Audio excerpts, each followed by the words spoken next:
I used to be on the board of InterSwitch in 2004, and I know that InterSwitch was that time a loss-making business that was struggling to even meet up with expenses. But today, InterSwitch is a company that is worth, God knows, 40, 50 billion naira. It's doing very well because Nigeria has transited, successfully into almost a cashless society.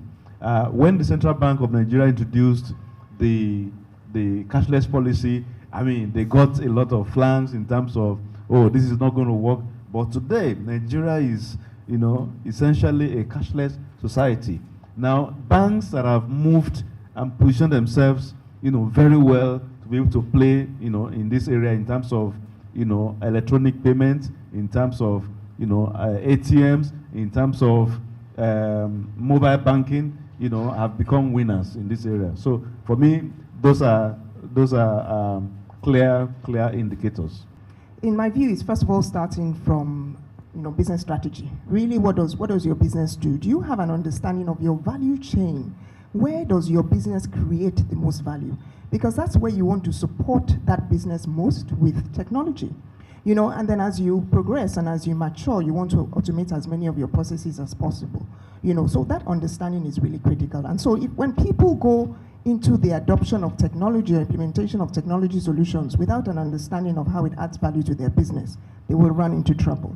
Beyond that, you obviously have to select the right type of technologies. You have to implement them effectively. You have to have effective skills, both technology and project management skills, to see it through. So I would say that those are probably the key factors that will ensure that you don't lose. I mean, a lot of people have spent money on technology. Some of them are better, some of them are not better. Indeed, in this day and age, I sort of assume that the technology will work. So it's not really the technology, it's how you go about it. Are you supporting your business in the right place with technology? So for example, is it R&D, is it distribution, is it manufacturing? Where really does your business add the most value? And then you move that argument forward to say, if it's in this area, what are the best types of systems that I can use? So most people today, most of the large industries have automated fully their core transaction processing systems, if we can say, put it that way, and then you extend it to your payment systems, and then you extend it to your support systems, and you want to make sure that it's integrated so that you don't sort of have islands of technology, because again, that can create a lot of incompatibility problems, which can just be a nightmare. So having that clear plan of this technology development, and I think one of the advantages we have in Nigeria clearly is because we're starting a bit late, we don't have the challenges of legacy technology, which the developed countries are sort of fighting with now. Yes.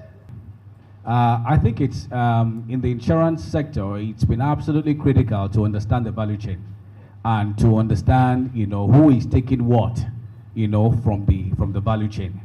There was a period, 11, 12 years ago in this industry where, a certain, distribution channel, the broken distribution channel probably, took, 80, 90% of the value chain because the underwriters had more or less abdicated responsibility, over a long period of time before this. And I think the companies that have done well over the last decade or so are companies that have done the analysis, have come to understand the value chain, and have come to carry out a number of activities that have enabled them to get an increasing share of that value chain. And they've done this through a number of ways, through innovation, product innovation, service innovation, expansion of distribution channels, and diversifying distribution away from a single distribution channel into multi-channels, whether you're talking about increasing their own footprint through their own branches, bank, insurance, electronic, etc., etc. And they have also learned to create value, unique value, to the customers, and therefore have differentiated themselves in many ways.